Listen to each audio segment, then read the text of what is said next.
दोस्तों स्वागत है जनता दरबार में। दोस्तों हमेशा की तरह लेटेस्ट डिबेट अमिताभ बच्चन का लेके आ चुका हूं आप लोगों के बीच। दोस्तों आज का ये डिबेट काफी शानदार होने वाला है, इसलिए आप लोग से अनुरोध है कि डिबेट को अंत तक देखिएगा।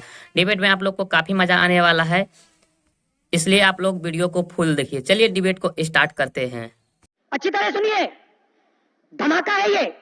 एक चीज ऑब्जर्व करिए कि उसमें ज्यादातर यूथ थे और गले मिल मिल करके यूथ रो रहे थे अखिलेश जी और राहुल जी से, इसलिए कि उनको नौकरी नहीं मिल रही है, इसलिए कि पेपर लीक हो रहे हैं, इसलिए कि शिक्षक भर्ती घोटाले में जो है वो घपले हो रहे हैं। हाईकोर्ट कह रही है, लेकिन प्रदेश सरकार और सरकार को कुछ समझ में नहीं आ रहा है। उप मुख्यमंत्री साहब मानने को तैयार नहीं अमिताभ जी कि पेपर लीक हुआ है। 18 तारीख को सुबह 8:57 पर। अब एक मिनट रुक जाइए, अब रुक जाइए। पेपर लीक पर एक मिनट फराज भाई, मेरी गलती रही। पेपर लीक पर मैंने 1 घंटा बहस की थी, उसी के बाद परीक्षा कैंसिल हुई। गलती पर मुझसे ये हो गया, आपको नहीं बुलाया था, किसी और साथी को बुलाया था। मैं पेपर लीक पर 1 घंटा बहस कर चुका, सारे पक्ष रख चुका, इसलिए उसमें समय ना खराब करो। सब बोल चुका, सब बता चुका, और उसके 24 घंटे के भीतर परीक्षा दोबारा होने का आदेश हो गया। ठीक, मैंने बहस की, घड़ी देख के 24 घंटे के भीतर मुख्यमंत्री के स्तर से परीक्षा दोबारा कराने का आदेश हो गया। फराज किदवई साहब, मैं हवा तीर थोड़ी चलाता हूं मित्र। बहुत बहुत धन्यवाद। ना मैं नेता हूं कि अर्जी फर्जी बोल के निकल जाऊं ना। रुक जाओ भाई, बहुत बहुत धन्यवाद। ठीक फराज भाई, ठीक फराज भाई, रुक जाओ। पहले तो एक बात मैं साफ कर दूं, फिर प्रेम नारायण सिंह जी के पास जाऊं। मैंने शुरुआत में भी कही थी, वो बात शायद फराज बाबू ने उनके ध्यान से उतर गई। मैं तो नहीं कहूं ध्यान से सुना, नहीं उतर गई। ऐसा चमत्कार नहीं होता कि 1960 में ऐसा हुआ था तो 2024 में भी ऐसा नहीं होता भाई साहब। हर बदलाव के पीछे एक रीजनिंग है। अमिताभ तिवारी को जब दोबारा मैं बुलाऊंगा तो वो उसको नरेट कर देंगे। क्या अरे रुक जाओ भाई फराज बाबू, मेरे साथ ये नहीं चलेगा ना। आप मेरी आदत जानते हो ना, जब दोबारा बुलाए तब बोलेंगेगा, तब तक अपने तर्क कागज पे लिखते रहो। उसके बाद अच्छे से बोलेंगे, आप बीच में बोलेंगे भटक जाएंगे। ऐसा कभी नहीं होता कि खुल जा सिम। हम सो रहे थे, सवेरे उठे, बोले जैसे उनके दिन बदले थे हमारे बदलेंगे। ऐसा नहीं होता, नहीं। हर चुनाव में परिवर्तन क्यों हुआ उसकी रीजनिंग देख लीजिए। रीजनिंग होती है भाई साहब। ये थेथरई हो जाती है कि 2 सीट वाले थे वो भी 303 पहुंच गए। अरे नहीं भाई साहब, 2 सीट से 89 जब वो हुए थे तो अयोध्या उसका कौन कारण था? हर चीज का कारण है। कल्याण सिंह की लीडरशिप आई तो दूसरा रिजल्ट आया, रामप्रकाश गुप्ता की लीडरशिप रही, दूसरा रिजल्ट आया। मुलायम सिंह थे, समाजवादी पार्टी दूसरी थी, अखिलेश बाबू है दूसरी है, इंदिरा जी थी दूसरी थे, राहुल गांधी है, लुटिया डूबी पड़ी है। इसको ऐसे झाड़ू मत मारिए कि फलाने सन में उनके इतने थे फिर इतने हुए ना तो हमारे क्यों नहीं होंगे। ऐसा नहीं होता मित्र। मैंने शुरुआत में निवेदन किया था, हमने इंदिरा गांधी को हारते देखा, लेकिन उससे पहले हमने 77 की जैसी माहौल देखा, तब इंदिरा गांधी हारी। अमिताभ तिवारी, मैंने वाजपेयी और अडवाणी को हारते देखा, लेकिन तब हारते देखा जब इंदिरा जी की शहादत हुई। उससे पहले सामान्य परिस्थितियों में असामान्य परिणाम कभी नहीं आते। फराज भाई की पार्टी से मैं कहूंगा ये भ्रम दूर कर लीजिए। प्रेम नारायण जी, आपकी पार्टी के पास विधानसभा के चुनाव में 2% वोट था और 19 को अगर हम सामने रखें तो 6% वोट था। क्या और कितना चमत्कार हो सकता है? चमत्कार की भी एक सीमा होती है। नहीं अमिताभ जी, पहली बात तो यह है कि राजनीति में मुझे नहीं लगता कि चमत्कार जैसी कोई चीज होती है या चमत्कार के आश्रय राजनीति होती है जी।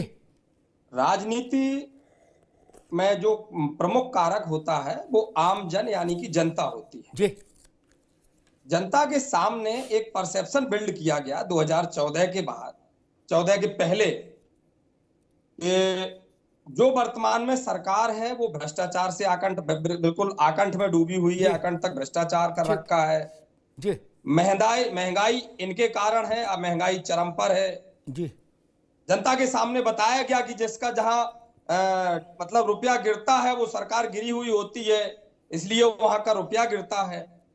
लोगों को अच्छा लगा, उन्होंने बातों को सुना कि नहीं बहुत अच्छी बात कह रहे नहीं हैं, ऐसे प्रेम बहुत जी, सारे मेरा कारण प्रश्न हो एक सकते मिनट, हैं। मेरा प्रश्न ये था, अब किस आधार पर आप उम्मीद कर रहे मैं हैं वहीं कि आ रहा हूं, आपका अमिताभ साहब, वहीं आ रहा हूं। राहुल जी और अखिलेश यादव का गठबंधन उत्तर प्रदेश में परिणाम दे पाएगा? मैं सिर्फ उस बात पर मैं वहीं आ रहा हूं, जी मैं वहीं आ रहा हूं, मैं जी। आपको रीजन दे रहा हूं, जी रीजन दे रहा हूं कि आखिर किस सोच पर व्यक्ति अपना बदलाव लाएगा।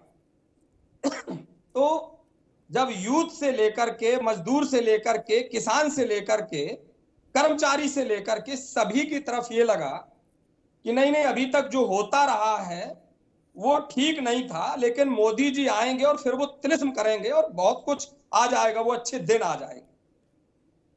लेकिन धीरे धीरे आप कर्मचारियों की स्थिति को देख रहे हैं। ठीक। कर्मचारियों की स्थिति, उनके महंगाई भत्ते से लेके कोई भी चीज पिछली सरकारों के सापेक्ष किस स्थिति में खड़ी है, ये आंकड़े आप बहुत अच्छे से देख सकते हैं। 7वें वेतन में क्या हुआ, उसके पहले के वेतन आयोग अगर सिफारिशें लागू हुई तो कर्मचारियों को महंगाई के सापेक्ष कितना उनको महंगाई भत्ता दिया गया।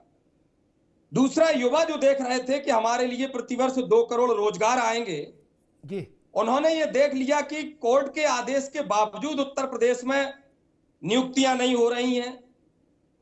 अगर फॉर्म भरवाए जाते हैं ठीक, तो वो भर्तियां कैंसिल हो ठीक है जाती प्रेम नारायण जी, पेपर मैं लीक हो समझा जाते आप। हैं। ठीक है प्रेम नारायण जी, कांग्रेस ये कह रही है कि मजदूरी सरकारी कर्मचारियों का भत्ता और नौकरियां, इनके चलते कांग्रेस बड़ी उछाल लेगी, उसको बड़ा उछाल लेगी। मैं समझ गया। ठीक ठीक, आ गए, अब दोबारा में आएंगे। आपने अपनी बात करी, आप बता रहे हो कि चूंकि ये इन्होंने जो कमिटमेंट किए आपके मुताबिक वो पूरे नहीं हुए, इसलिए लोग कांग्रेस की ओर जाएंगे, यही ना? मुताबिक नहीं, ये जनता ने ठीक समझा है। ठीक है, लड़के आत्महत्या कर रहे हैं। ठीक। अग्निवीर अब रुक जाओ जो बाबू, है अब रुक जाओ भैया, थोड़ा रुक जाओ, जी जी, है ना, थोड़ा धैर्य रखो। इसका मतलब या तो ये कहो कि 17 से 22 तक युवा मौज में था, कर्मचारी मौज में था, महिला मौज को सब सुख सुविधा मिल रही थी, किसान मस्त था, तभी ना योगी 38 साल बाद रिपीट करके लाए। क्या बोलते हो, कौन सिखाता है ऐसे तर्क यार, जिनमें खुद फंस जाओ? गजब बेइज्जती है। गजब कर रहे हो। 14 में मोदी ने गलत बोला, 19 में रिपीट काय को हुए?